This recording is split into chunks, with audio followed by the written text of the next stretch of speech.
Everybody seems to be interested in dinosaurs. You can't hardly give a talk, particularly to younger people like you people, without talking about dinosaurs. And dinosaurs are just amazing creatures. I think there's a lot of misconceptions about them. One of the misconceptions about dinosaurs is that people think just the word dinosaur is a one-word proof for evolution. Ask people, why do you believe in evolution? The dinosaurs. What is it about the dinosaurs that make you believe in evolution? Well, I don't know, they're the dinosaurs. But what about the dinosaurs? They're old. How do you know they're old? Carbon dating. Oh, it goes on and on. So I just wanted to share with you some sort of scientific ideas that have been developed down through the years about dinosaurs and how dinosaurs fit into the Bible, and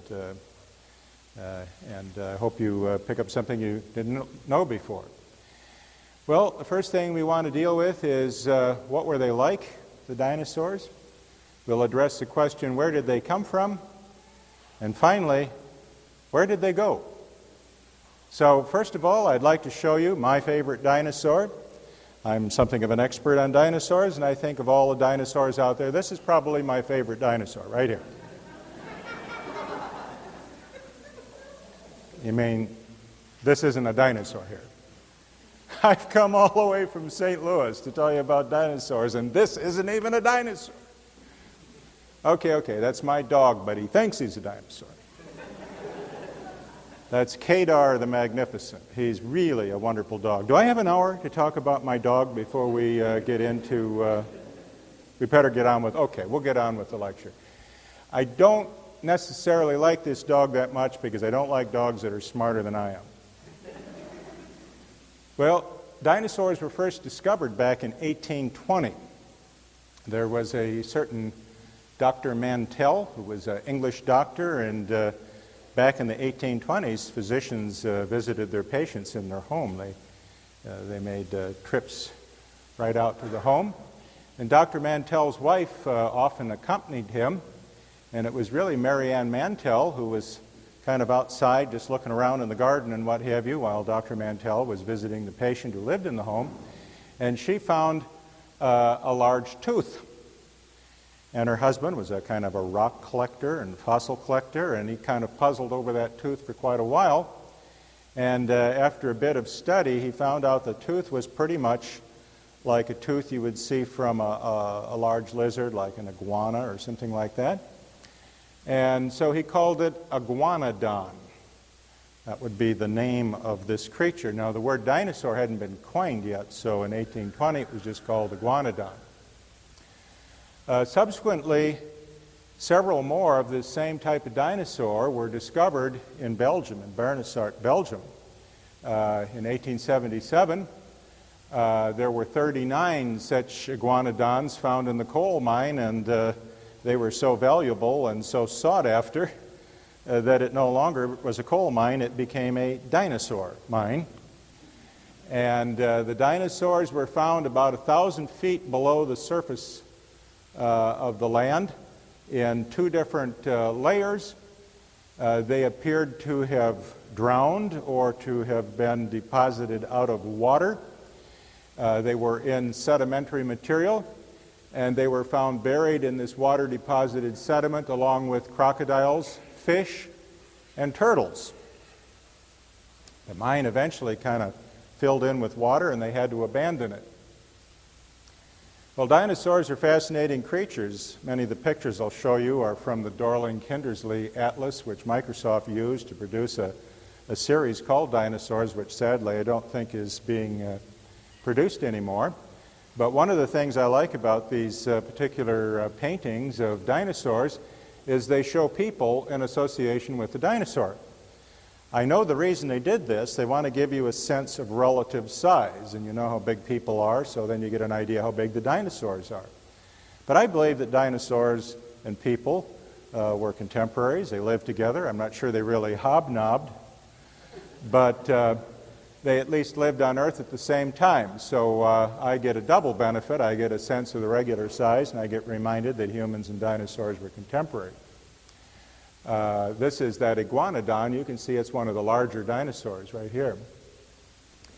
Now, dinosaurs have been found, or paintings of what appear to be dinosaurs, have been found in cave paintings in America and elsewhere. For example, in Natural Bridges National Monument in Utah, paintings on the wall of a cave, presumably made by prehistoric Indians. Paintings like this, when carefully traced and examined, appear to be basically that of a chicken.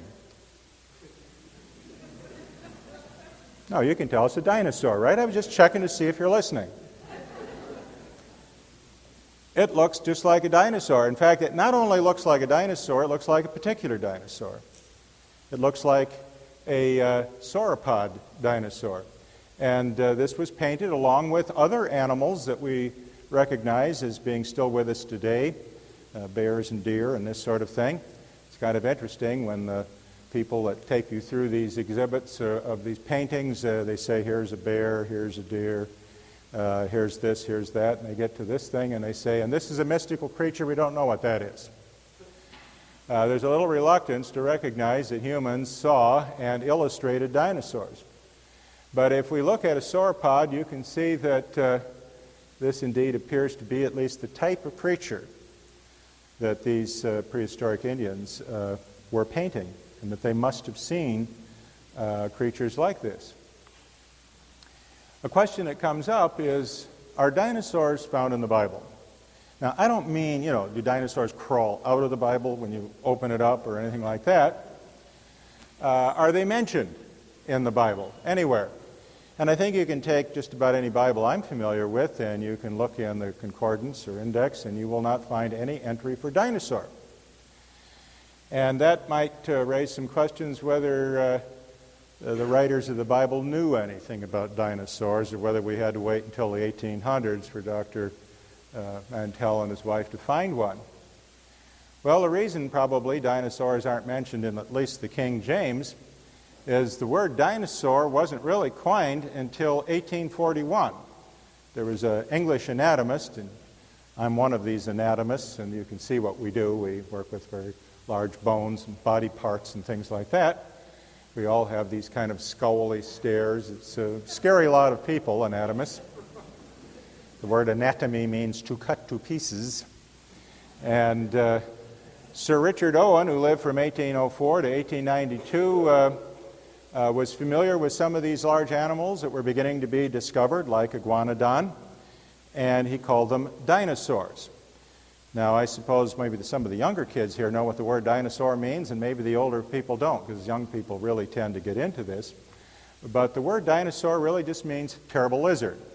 We get the word dino, you use it in dynamite. And saur, wherever you see it, means just lizard. So, terrible lizard. Now, perhaps the reason we don't find dinosaur in the King James Bible and the translations derived from the King James is King James was written in 1611, and the word dinosaur wasn't coined or invented until 230 years later in 1841. So we not only do not find the word dinosaur in the Bible, but I've done a very, very careful search and I have discovered neither do you find the word email in the Bible.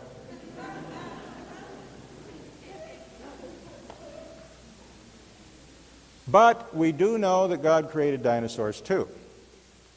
And here's a dinosaur reminding us all, God made me too, just wait and see. This is from that really neat collection of children's books. It's also a video which you can buy out there called D is for Dinosaur. And there's enough information here that adults can learn from it too, but it's great for kids. And you can see just from some of the pictures that I use in this talk that it is a really entertaining and thought-provoking set. You see, in John chapter 1, verse 3, the Lord tells us that all things were made through him, and without him nothing was made that was made. That pretty well would include the dinosaurs, wouldn't it? If they were made at all, they were made by God, and indeed they were. I think a better question we might ask is, are dinosaur-like animals mentioned in the Bible? Or something that sounds or is described as looking like a dinosaur. Would we see something like that in the Bible? And there I think we do. For example, the Hebrew word tannin is mentioned several times in the Old Testament, and it's translated dragon. And so animals that are called dragons are mentioned there. And it's intriguing that just about every culture that's been studied, ancient culture, speaks of dragons. For example, the Chinese, their culture speaks of dragons. This is from a children's museum in Canada, and shows kind of an artistic rendition of a dragon. But when you look at a dragon, doesn't it sort of look like what we would imagine a dinosaur would be? It's a great big creature, ferocious mouth, big head, long body, claws, big tail, scales along the body.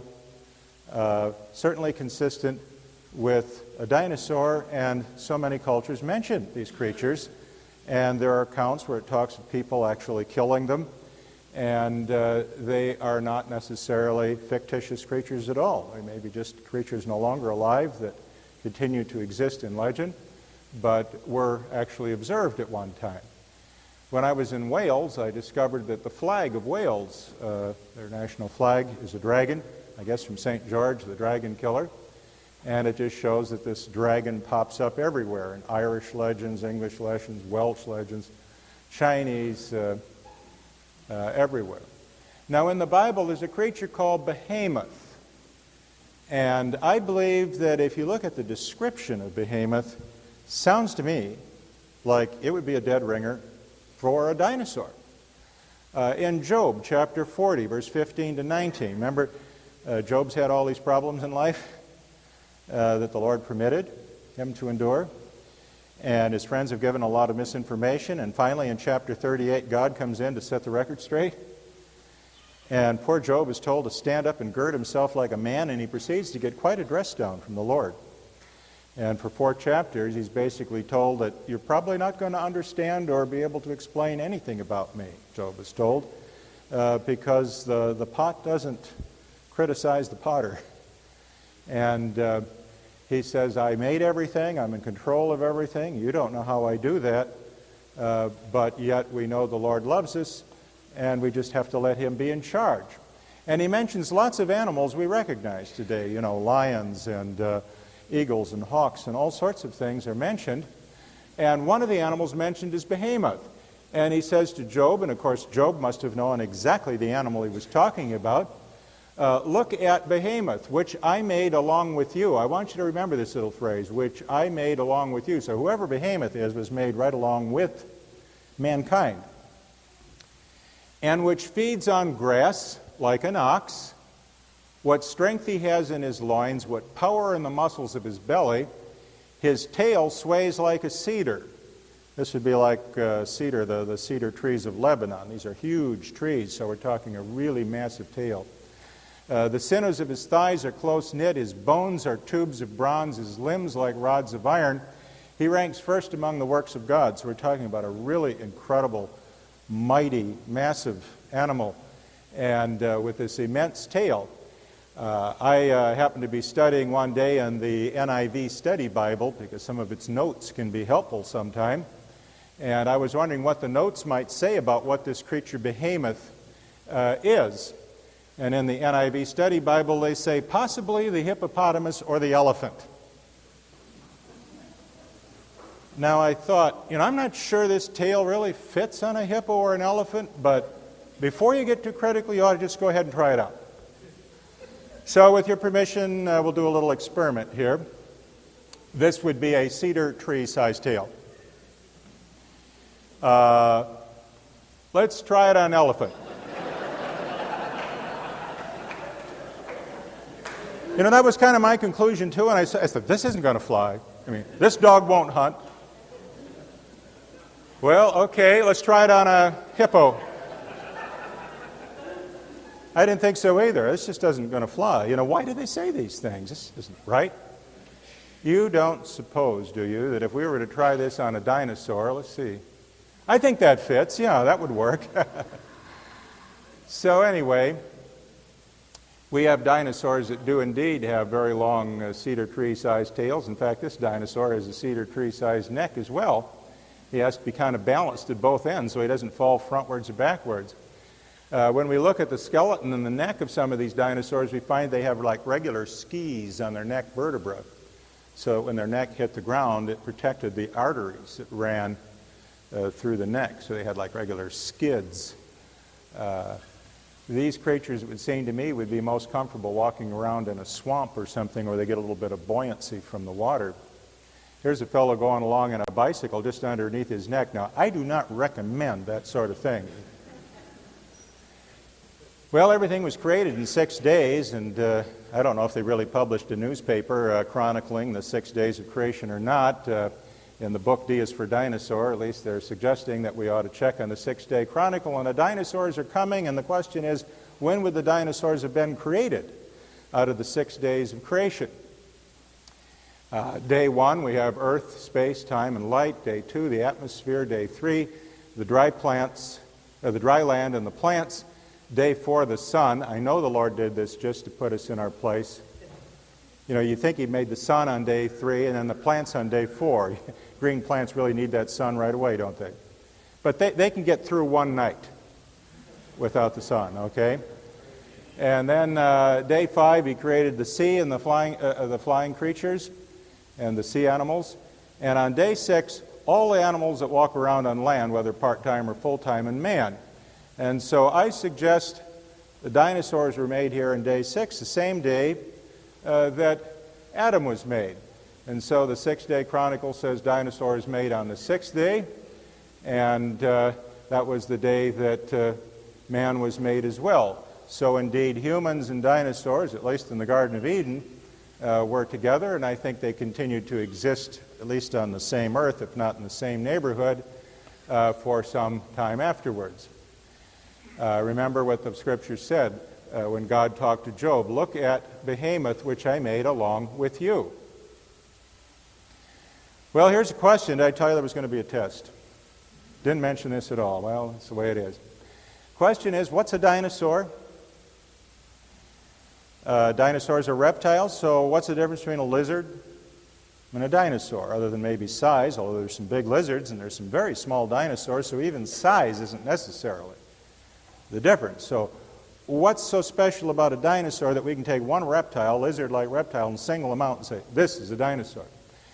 Well, there are a number of features, but the ones that are the most prominent is that the dinosaurs have holes in their head. You've heard a lot of people who said they have holes in their head too. But they had all these holes, and maybe one of the reasons they have all these holes is the larger dinosaurs at least would have really big heads, and this would greatly reduce the weight if you had holes that went right through. I think the most important criteria for a dinosaur, the most distinctive thing about dinosaurs, is they carried their legs under their body. They came straight down.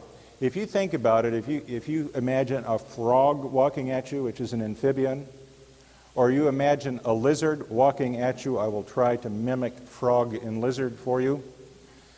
The elbows are out like this, aren't they? The body's kind of slung in the middle, and the elbows are out. With the dinosaur, the elbows aren't out, the legs go straight down. They stand right on top of their legs, almost like we do. And there is no other reptile that supports its weight right over the top of the leg. So that is distinctive for dinosaur. Another thing we can say about dinosaurs, since they support their weight over their legs, all dinosaurs live on land. They may venture into the water from time to time, into rivers and streams, and I'm sure they did, into swamps, but they are basically land animals.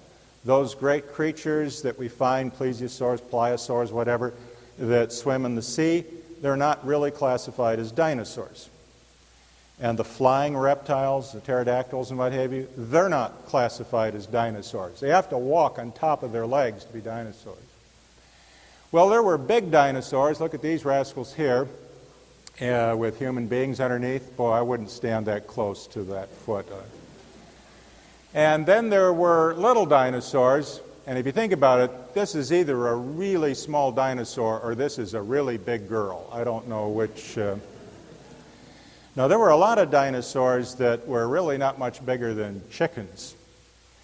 In fact, it comes as a surprise to most people that if you ask them, what do you figure the average sized dinosaur would be in terms of weight and size? Most people only think of the big ones, so they think of a very large animal as average.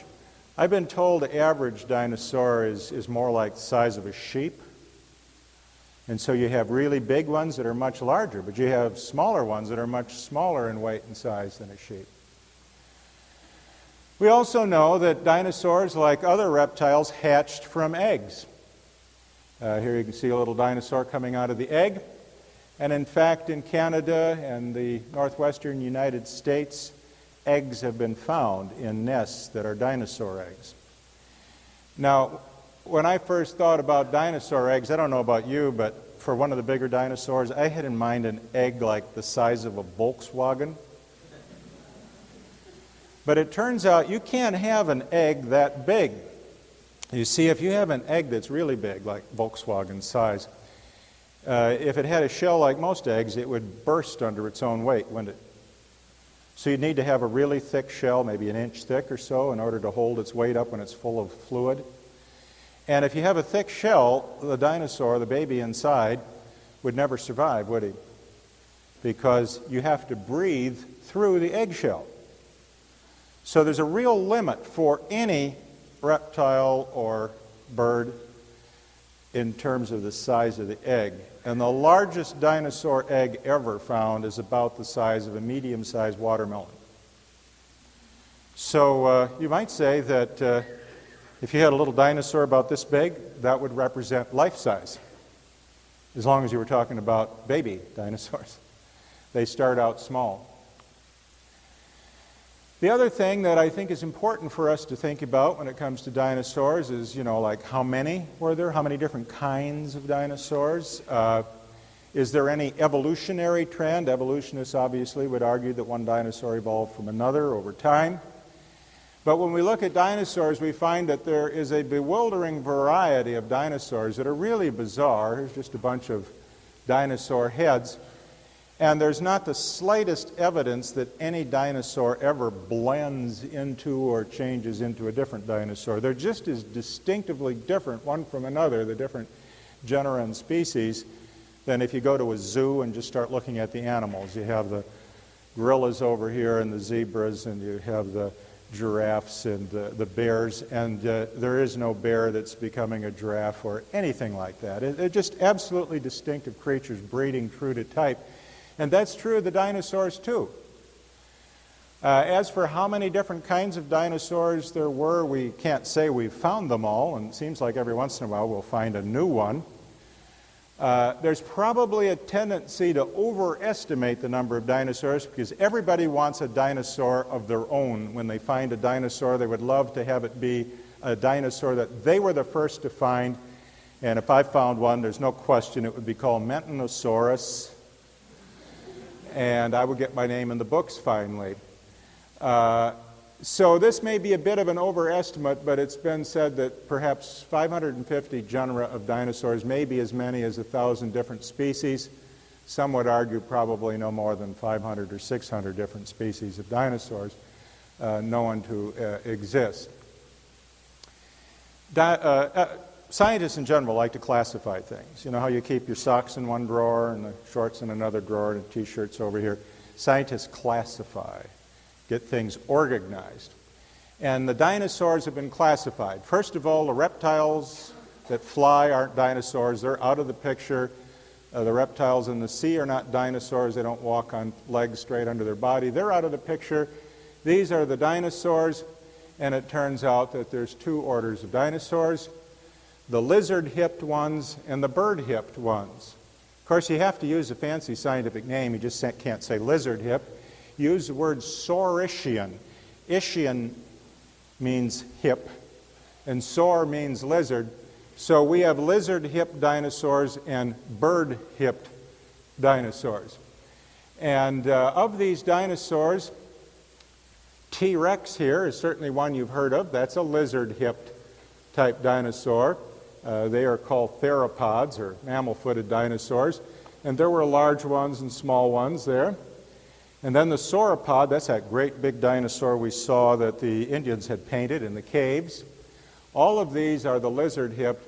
And then there are a lot of really extraordinary dinosaurs that are called bird hip. Now, as you know, evolutionists say that birds evolved from dinosaurs. The intriguing thing is they're quite certain not only that birds evolved from dinosaurs, but they evolved from the lizard-hipped, not the bird-hipped dinosaurs. And yet you read in the book they like to point out how similar the hips are in the bird-hipped dinosaurs to the bird. And then they'll wait until several pages later to point out, so you don't put the two together, that they evolved from the lizard-hipped. What do we mean by bird-hipped and lizard-hipped? Our hip bones are made of three different bones. We talked about one of them last night. The ilium is the one that's just under your belt. Pubic bones come together in the front. And the ischium bones, the ischial tuberosities, you are sitting on them right now. They are the bony structures that support your weight as you sit on the chair. And so the ischium comes back this way. The ilium is up here where the dinosaur would wear its belt. And down here are the pubic bones. And this is sort of similar to our hip bones. And lizards have hips like this, so they're called saurischians. But the bird-hipped, here's the distinctive difference. You have an ilium, you have an ischium, you have a pubic bone, but there's an extra process of the pubic bone that comes back to the rear of the animal. And this is what leads to their being called bird-hipped, because bird-hipped have that rear-directed pubic bone. Well, the interesting thing about dinosaurs is if you look at what we think we know about what they ate, it is believed with reasonable confidence that all of the ornithischians, every one that's ever been found, is a plant eater, or was a plant eater. And when you look at the lizard-hipped, only these up here, the T-Rex type, the theropods, are believed to have been meat eaters. So most dinosaurs are considered to be plant eaters. Let's look at the large theropod. This is the animal that we all love and know so well, T-Rex. I mean, isn't that disgusting? They say that these animals were so nasty that even their own moms didn't like them. Now, sometimes we get the idea when we look at Jurassic Park that these things could run 100 miles an hour, catch up with a car trying to get away at top speed, tear the top off, and eat the contents. It's now known that given the weight and size of these creatures and the size of their muscles and what have you, they probably couldn't run very fast at all. In fact, estimates right now are in the 10 to 15 mile an hour range, so they're not going to run down too many cars or jeeps. Not only that, but when they caught up to you, these front limbs are so tiny that they can't even reach to the mouth. You can imagine if your front limbs came up to here. How would you eat? We now think that they didn't chase things down and tear their flesh from their body, while they were running, but that they probably were scavengers. If an animal died, natural death or whatever, they'd come along and they could use their feet to hold the carcass down and just chew pieces off. And so if they're meat eaters, they were probably scavenger meat eaters, not predatory sort of meat eaters. Well, let's look at the sauropod. That's this creature here, really big. See this little line right here? That represents a foot, 12 inches. Put that on here. You see this is just one huge animal. It's called Diplodocus. It means double-beamed because he stood on 4 legs that were sort of equal size, balancing the front and back of this creature. Intriguing thing is it appears to have had his nostrils on the top of his head. You would think first time you get a rain, they're going to drown.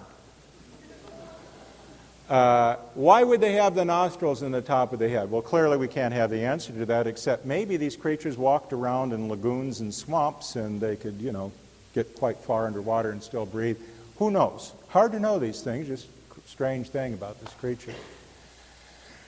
If we look at the bird-hipped ones, we find some of my favorite dinosaurs, and if you look at the names kind of tell you what they look like. Ceratopsian means horn-headed dinosaur, and they indeed did have horns.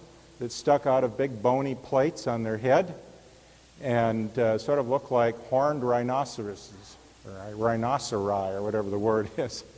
So really intriguing looking creatures. There were several different kinds of ceratopsians. You see 3 different kinds here. Another favorite of mine is the ankylosaurs. This really means the welded lizards. They look like they were like Sherman tanks welded together. This is an ankylosaur. This is not really a huge dinosaur, but they had these bony plates on their body. They had these big bony spikes. And then on the end of their tail, they had these big round balls of bone.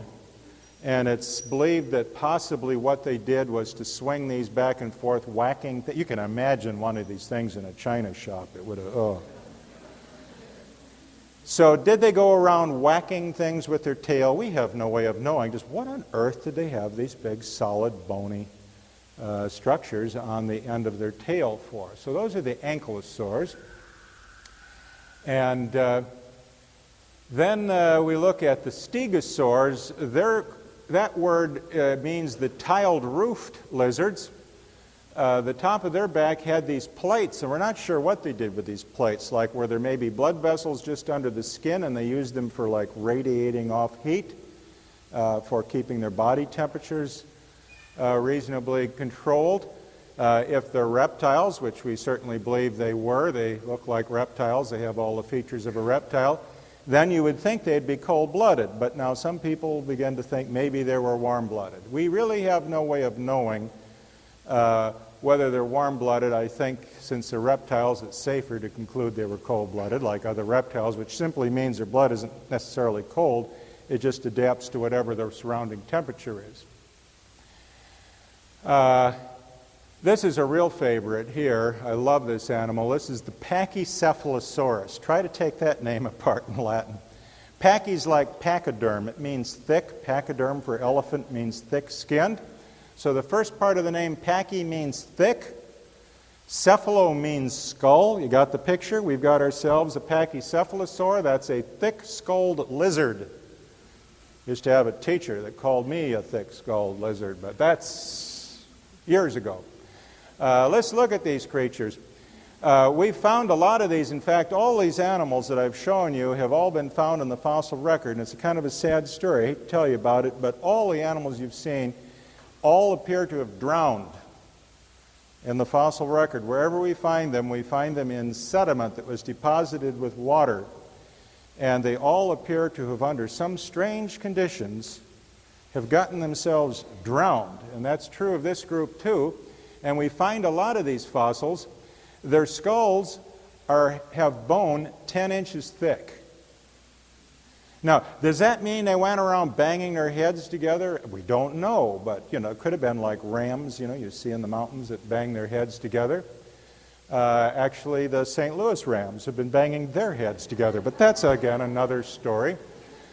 But 10-inch thick skull, that's interesting because it's such a thick piece of bone. We found a lot of them, but it's a sad story about these creatures. Wherever you find them in the fossil record, they appear to have drowned like all the other dinosaurs. Well, evolutionists say that the dinosaur evolved into a bird.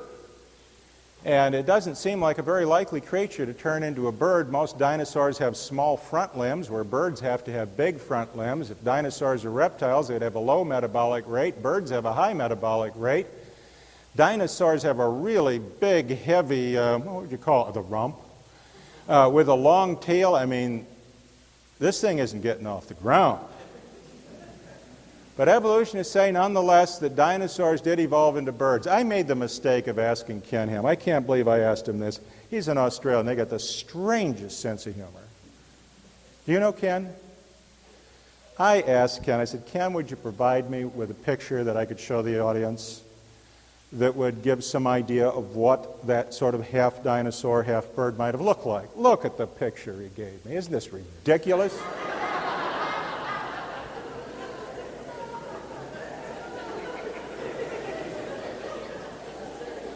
He calls it a triceratops.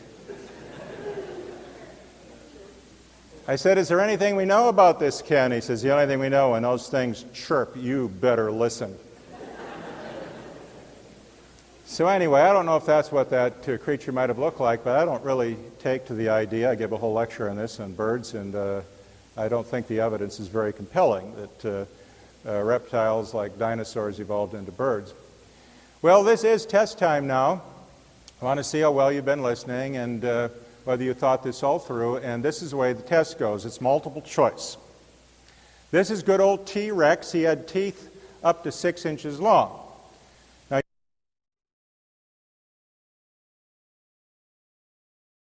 in the room, how many times do the students get the exam wrong because they haven't read the question carefully? So the question is, how would this dinosaur originally have been described? As a plant eater, as a meat eater, as a scavenger, as a plant and meat eater? How many would vote for, say, A? Got 1 or 2. How many would vote for B? No, we got quite a few on that. How many for C? How you've been reading the recent literature, I see. And D, maybe we got a few on that too. Well, I think we caught a few of you on a couple of things. One, I don't know if you read the question carefully. The key word here is originally. And you need to put on your biblical glasses to answer this question. Because you see, God was there. He created these creatures. He knows all about them. And if we put on our biblical glasses and go back and look in Genesis right after everything was created, in Genesis 1, the Lord says, I give you every seed-bearing plant on the face of the whole earth and every tree that has fruit with seed in it. They will be yours for food. And to all the beasts of the earth and all the birds of the air and all the creatures that move on the ground, everything that has the breath of life in it, I give every green plant for food. And it was so. See, I caught you. A, I think, would have to be the answer that would be consistent with God's Word. Originally, before the fall, green plants were given as food for all creatures. In fact, meat isn't given to man until really after the flood. Now, it may be that some animals started to consume meat even after the fall because the world got to be a pretty nasty place in a big hurry after the fall. But originally, everything was to eat plants. And even today, most evolutionists would argue that the vast majority of the dinosaurs were plant eaters. I've had people say, yeah, but what about the teeth on some of these dinosaurs? You take something like Edmontosaurus, this does look like plant-eating teeth. These are almost like in a horse. They're grinding sort of teeth. Elephants have teeth like this, horses. We can believe plant-eater here, but my goodness, look at this Allosaurus skull. Would you use teeth like this to eat plants? Can't we tell by looking at the teeth what the animal ate? Well, here's a little test for you. In this test, what you'll do is consider this creature. What do you think he ate? How would you like to meet this in the dark? Several years ago when I was in high school, I went with a girl who looked a lot like Hey, I had to take what I could get. I was no charmer myself. This is the black uakari. It's from South America. It's the nastiest set of choppers I have seen on any creature. And it eats only nuts, fruits, and vegetation. In fact, when you think about it, a bear, if left alone in nature by man, eats berries and vegetation, and it has pretty nasty teeth. A camel is a strict vegetarian, and if you've ever seen the front teeth on a camel, it's frightening. So I'm not sure we can tell from looking at teeth. Not only that, but a lot of plants require very vicious teeth just to tear the bark off or the stronger limbs. And so the teeth wouldn't necessarily have to be changed after God permitted animals and man to eat meat. The same teeth could then be used to scavenge food and eat meat. We notice in Genesis chapter 3, this is the flood, every moving thing that lives shall be food for you, even as the green herb have I given you all things now. So that's when everything changed, and man was given permission to eat meat, and maybe the animals had already begun before this. This is a question we probably get about as much as any from people when we talk. Whatever happened to the dinosaurs? Well, I submit that there really is no mystery of what happened to the dinosaurs, and I'm here to tell you exactly what happened to the dinosaurs. Are you ready? Get your notebooks ready. They died. Now, what you meant is, how did they die, right? How did they die? Well, people have made a lot of estimates and guesses as to how the dinosaurs died. I'm going to list some of the reasons for dinosaur extinction. Reason number one, their brains were too small. Let's face it, they were dumb. In this little picture by Larson, we see the dinosaur talking to his fellow dinosaurs. It says the picture's pretty bleak, gentlemen. The world's climates are changing, the mammals are taking over, and we all have a brain about the size of a walnut. So that's one idea, just too stupid. The brains were too small. Another one is they couldn't compete with the mammals. The mammals were just beginning to evolve according to the evolutionists. They were little tiny creatures like mice. Here you see a picture. Here's the mammals. And these little mammals like kicked these dinosaurs up and down the block and, killed them off.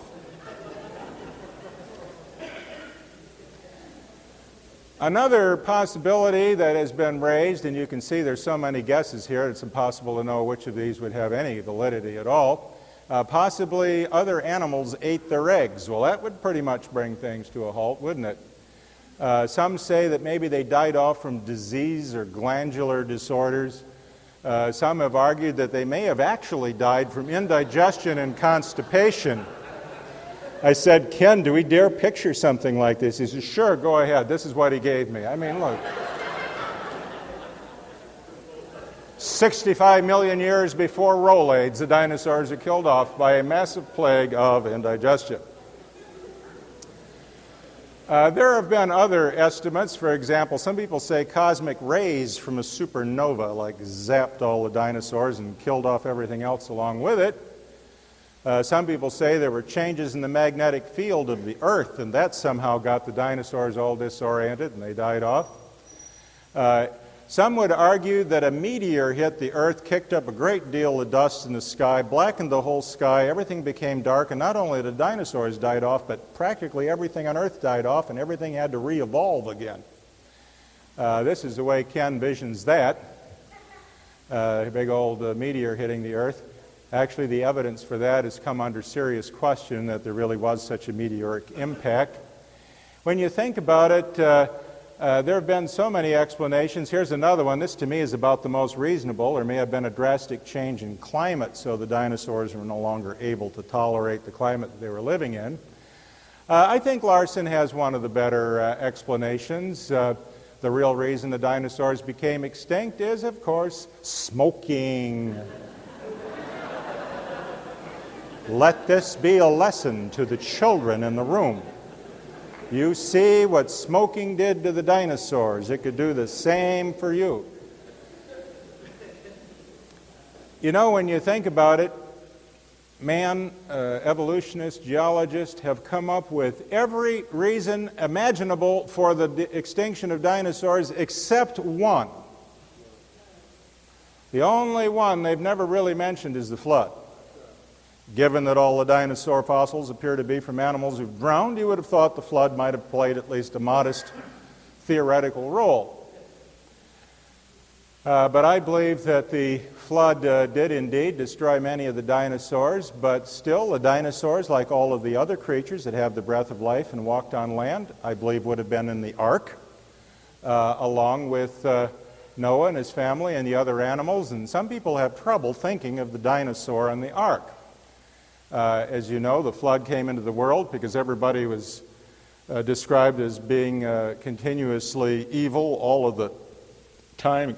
Every imagination of their thought was evil without interruption. The Lord sent a flood that covered the whole earth. He spared a pair of all of the kinds of animals that walk on land that have the breath of life, as well as Noah and his wife and his 3 sons and their wives. But some people, while they may accept that there was indeed such a flood and that it would have killed off most of the dinosaurs, have trouble imagining that the dinosaurs would have fit in the ark, But I think they're thinking of the wrong ark. If the ark was like the little thing you see on children's t-shirts with the giraffe's head sticking out of the chimney, I don't think you probably would have gotten a dinosaur on there. It would have been a problem like this. But juvenile dinosaurs could be used, and as you know, juvenile dinosaurs start out very small. You don't have to use adults, and there weren't that many different kinds of dinosaurs that they wouldn't have been on the ark. It's just important we don't think of the ark as looking like this. The typical kids. You know, when we wear and allow our children to wear a silly little thing like this, or we play with these kind of toys, we're just telling people, Bible's a myth. You don't need to believe it. I mean, it's obviously just a myth.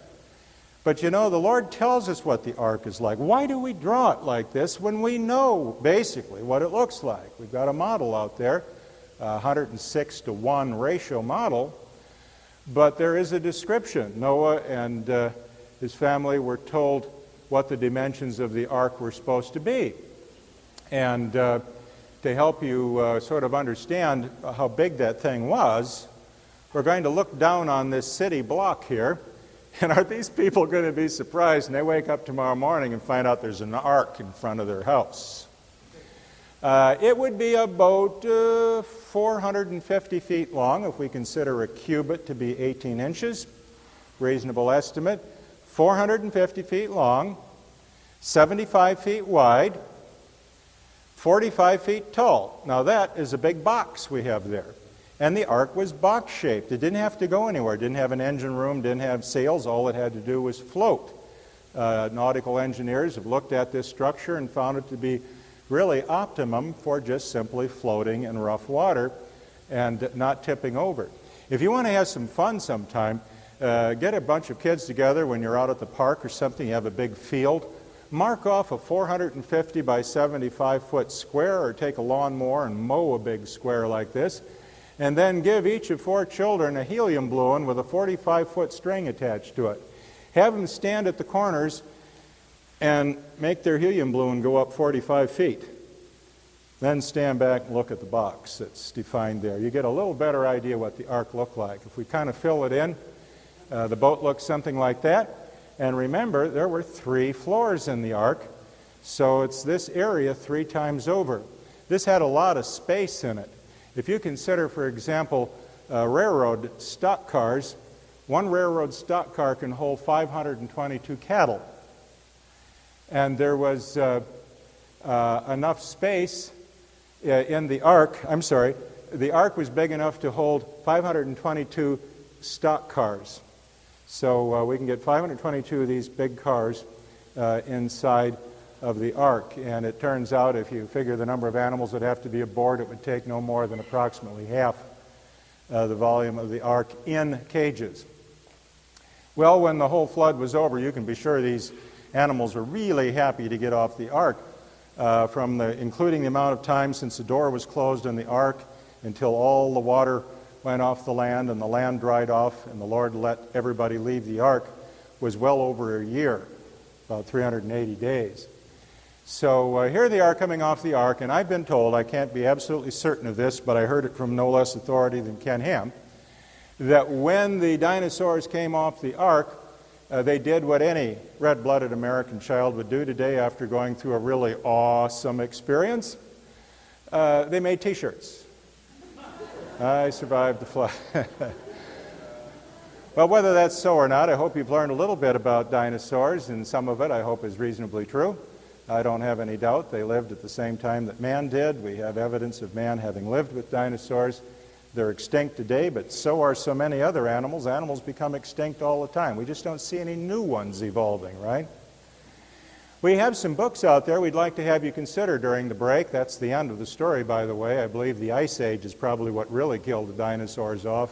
After the flood, we probably had about 600 years of cold weather and ice, and I think that was kind of the capper for the dinosaurs. You can reach us on the web at answersingenesis.org. If you get on the web, there's a search engine, and you can look up any topic, whether it's dinosaurs or ark or bird feathers or whatever, and there's just a ton of information there.